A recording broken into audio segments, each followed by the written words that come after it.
rencananya kan adik saya mau ikut temannya ke Cina. Terus? Nah, temannya itu baru pertama kali pergi, dia rencana mau pergi sama mamanya, adiknya, sama dia bertiga. Terus dia nawarin saya kan, nawarin adik saya. Terus? Nah, terus rencananya pergi itu dia di awal Juli, Mbak. Dan itu mereka belum bisa bahasa apapun. Ke Cina itu sebagai ilegal loh. Iya. Rencananya.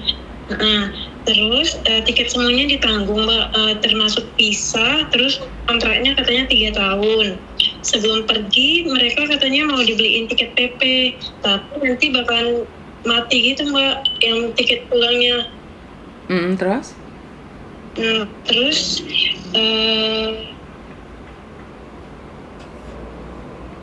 halo? Kira-kira Mbak ada nggak ya majikan yang kayak gitu, Mbak, yang udah bayarin semuanya, terus takutnya tuh nyampe di sana entah salah gitu, Mbak, jalannya. Saya pastikan itu adalah ilegal, Mbak. Dan bisa juga disiksa, dijual, atau diambil ginjalnya, itu bisa jadi itu. Gitu ya, Mbak. Tapi dia udah ketemu sama majikannya, si mama temannya ini. Apakah itu jaminan bahwa itu adalah benar walaupun ketemu sama majikannya? Berapa banyak orang yang ke Kamboja ketemu sama majikannya, ginjalnya diambil? Berapa banyak orang yang kukunya dicabutin, dipukulin itu? Kan semua ditanggung oleh mereka. Dan di Cina itu tidak ada pekerja dari Indonesia, Mbak. Orang yang bisa bahasa aja masih tersiksa, apalagi nggak bisa bahasa. Ntar dipukulin, dikelocotin, ntar disetrika, nyesel ntar. Itu, Mbak, takutnya itu. Ya, kalau takut ya jangan berani, kalau berani ya jangan takut. Kan saya selalu bilang nih, kalau sampai ilegal, tidak ada siapapun yang bertanggung jawab atas dirimu, walaupun negara kita bertanggung jawab atas kalian. Lah kalian berangkatnya aja nggak jelas. Di Cina nggak ada kontrak 3 tahun, itu nggak ada. Oh, nggak ada kontrak 3 tahun ya, Mbak? Nggak ada pembantu dari Indonesia dikirim ke Cina. Karena di Cina itu pembantunya murah-murah loh, Mbak. Orang Cinanya tuh lebih murah daripada orang Indonesia. Kenapa mereka ambil Indonesia? Karena Indonesia dipekerjakan setidak layak. Tidak layak. Sebagai manusia dipekerjakan yang tidak layak. Ya kalau kalian bisa bahasa masih enak. Kalau nggak bisa bahasa, kalian dipekerjakan sampai kasarannya orang ngomong makan tai anjing kalian. Makan makanannya anjing masih mending. Makan tai anjing. Nggak bisa kuku kalian dikelocotin satu-satu. Iya sih. Walaupun kamu sudah ketemu majikannya loh, emangnya garansi itu majikannya? Kamu yakin di Cina sana nggak dijual lagi? Tapi ini yang bikin saya percaya karena bapaknya temannya adikku ini dia kenal sama si majikannya ini, Mbak. Ya udah coba aja, Mbak. Saya sudah bilang kan. Kalau kamu percaya ya udah coba aja. Tapi kalau sampai di sana tersiksa jangan nangis. Uji coba. Lagian yang dikelocotin bukan saya kok. Yang disetrika bukan saya kok. Yang disiksa bukan saya kok. Adikmu toh. Nggak apa-apa. Berangkat aja. Sering ada kejadian kayak gitu. Hah? Sering ada kejadian seperti Ya lihat itu, konten saya, ada nggak? Silakan. Saya sudah mengingatkan. Jangan ke Cina secara ilegal. Apalagi tidak bisa bahasa. Biasanya yang bisa bahasa itu masih mending. Ada loh, Mbak, sampai otaknya itu pecah, Mbak. Ada di konten saya. Tapi kalau kamu percaya karena yang bawa keponakannya, saudaranya, kenal bosnya, silakan. Lagian yang susah bukan saya kok. Saya cuma ngingatin aja. Betul. Saya sudah ngingatin orang jangan ke Kamboja, jangan ke Vietnam, jangan ke Cina. Tapi kalau kalian masih kepingin ke sana, silahkan. Iya, betul. Jadi karena saya sudah mengingatkan, saya sebagai warga negara Indonesia yang ada di luar negeri dan saya tahu keluarga saya ada di Cina, kalau memang kerjaannya itu imbang dengan gaji, orang Cina mau kok melakuin, ngapain ambil dari Indonesia? Kita aja yang dibodoh-bodohi. Kita yang dibodoh-bodohi, kalian itu dijual. Kalian itu dijual di Cina, makanya semua dibiayai. Nyampe di sana kalian nggak bisa lari. Kalian jadi overstay kok, kaburan kok. Menurut pendapat saya, jika kamu tidak percaya, coba aja. Silakan. Tapi lain kali nih, kalau nggak bisa pulang, atau lain kali keluargamu ada yang meninggal, minta dia pulang nggak bisa, jangan kelojotan, jangan nangis loh. Saya sudah mengingatkan pokoknya loh. Secara logika aja deh Mbak. Nggak ada semuanya serba gratis. Iya sih. Terus katanya nanti kalau satu bulan pertama gajian itu nanti dipotong dari transportasi itu Mbak. Saya nggak tahu Mbak, itu urusan kalian. Intinya adalah di sana nggak ada pekerjaan yang legal untuk orang Indonesia berada di Cina. Tapi kalau pingin ikut ya silakan, saya tidak akan menghalang-halangi kalian cari rezeki. Cuman lain kali kalau terjadi sesuatu jangan kelojotan, itu aja pesan saya. Ya, Mbak, terima kasih ya Mbak. Ayo.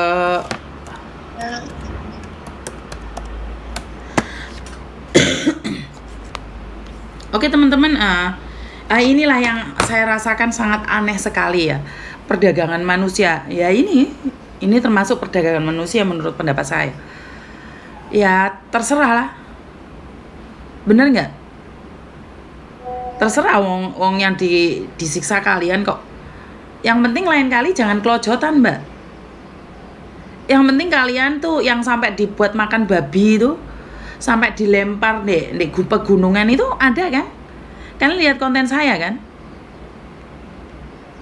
Jadi ya udah silakan. Itu loh Taiwan itu loh kelojotan semua. Mungkin saya butuh teman-teman yang ada dari Cina itu yang menyaksikan, melihat, atau bahkan kalian sendiri yang mendapatkan penyiksaan itu, boleh deh telepon saya.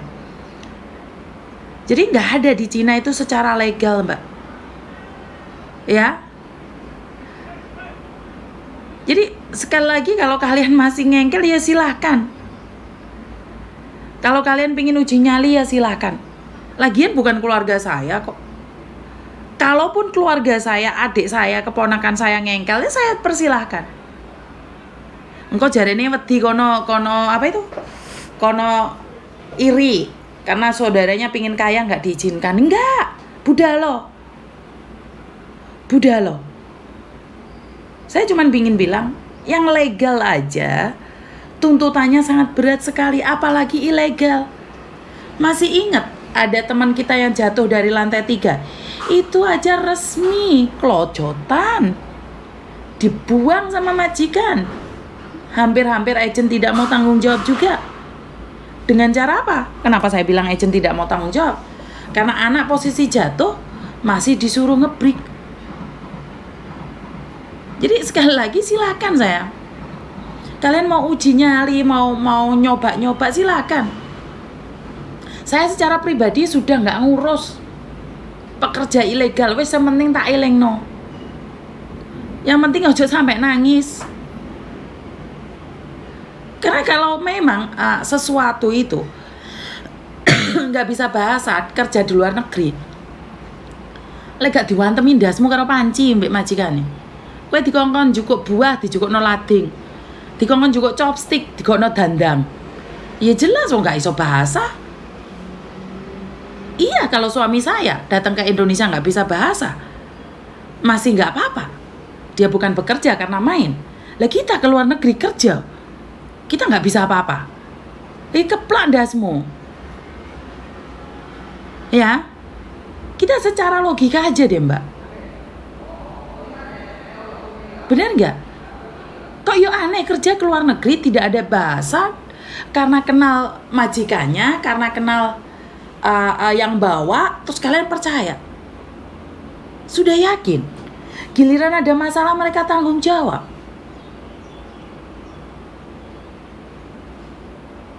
Jadi jangan macam-macam, wong yang ada agensi resmi aja iso ngilang kok. Sekali lagi buat teman-teman yang ingin kerja di luar negeri dengan cara ilegal, budal lo. Sementing bae lek wis terjadi sesuatu ojo nangis. Lek bapak ibumu kasarane wong ngomong meninggal dunia terus dia nggak bisa pulang, ya jarno. Ya. Jadi sekali lagi saya cuma mengingatkan, kalau keluar negeri secara ilegal jangan mau. Ya.